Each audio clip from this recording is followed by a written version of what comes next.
Thank you. I come here to the front. I'm a walker around kind of person when I speak. When I was thinking about what to talk about, I used the title of the book that I wrote with Thomas, which is called On the Brink of Utopia, and I added or doom.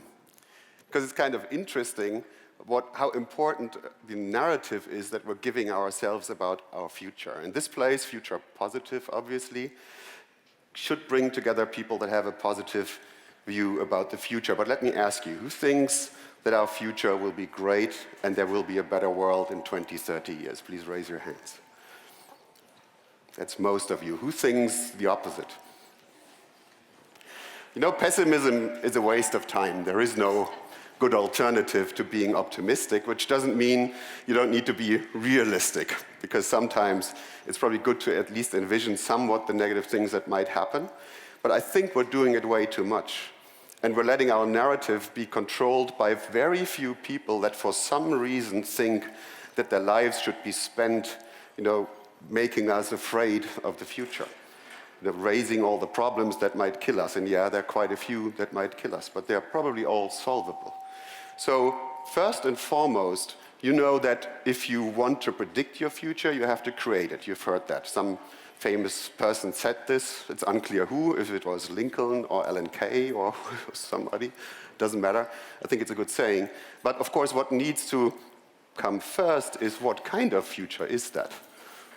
So when you take any technology, and the more powerful they become, it's almost like walking up a cliff, and it gets steeper and steeper. We're talking about AI a lot.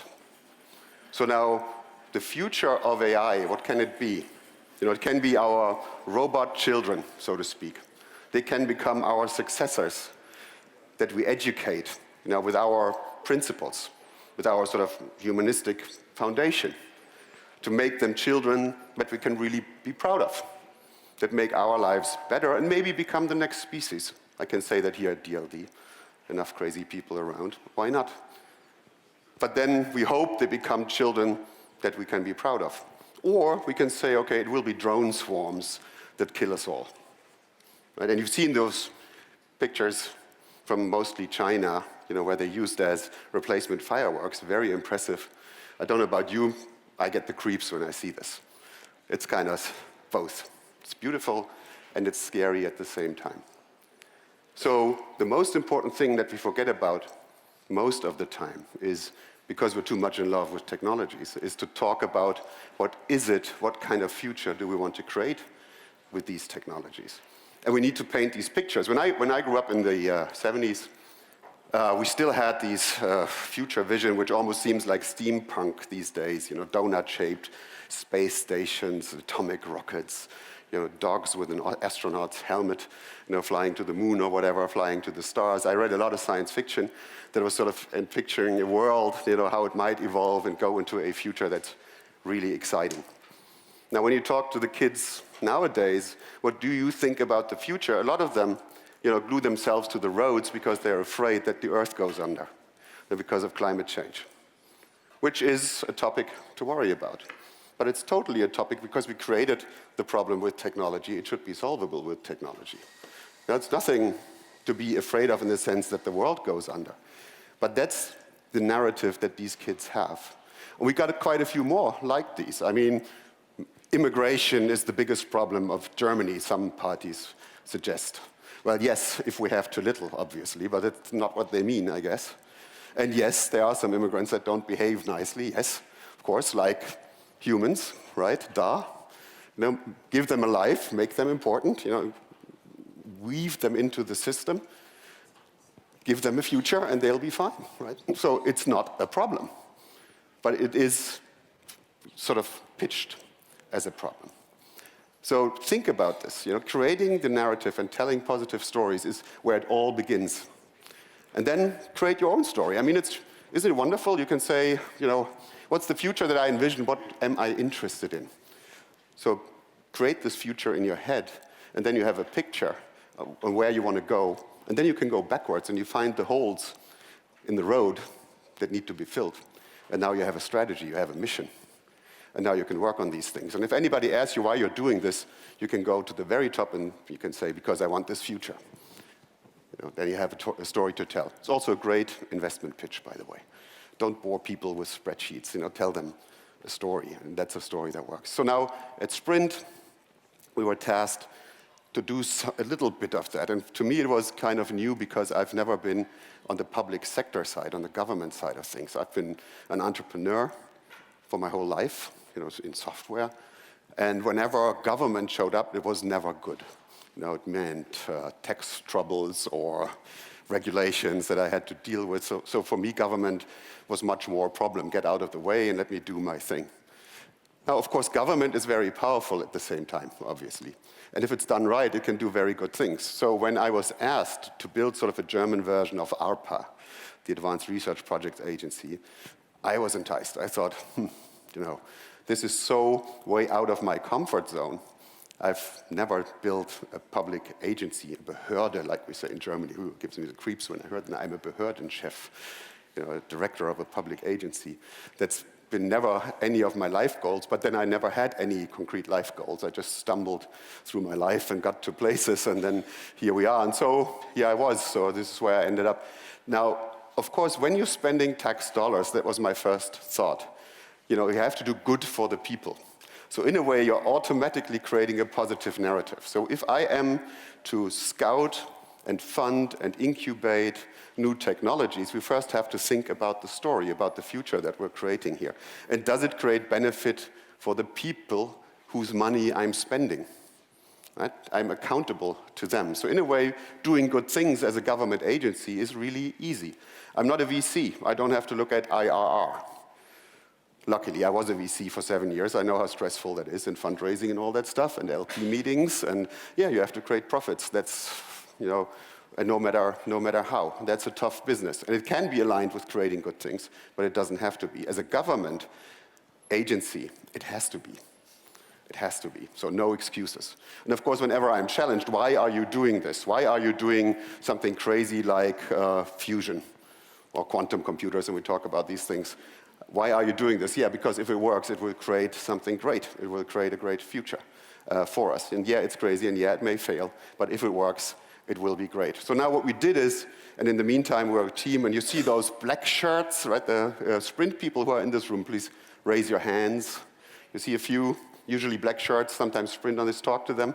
We're about 100 people in total. Not all are here. Maybe 5 or 6 or 7 are here. Antonia doesn't have a black shirt. She's the fusion lady. So if you're interested in fusion, talk to her. We're about 100 people at SPRIND. We're scouting projects. We do 2 things to help them. One is we run challenges whenever we find a topic that needs to be solved.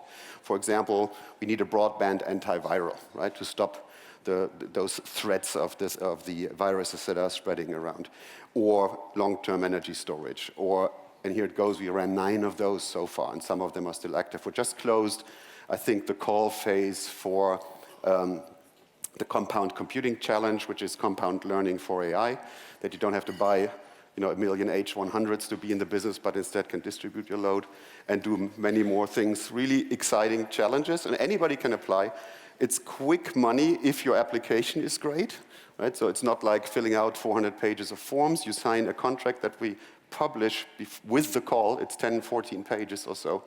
You send us an invoice, you get your money, and you do with the money what you want. We don't come counting pencils afterwards. We look at the results that you've shown. And then after a while, you come back.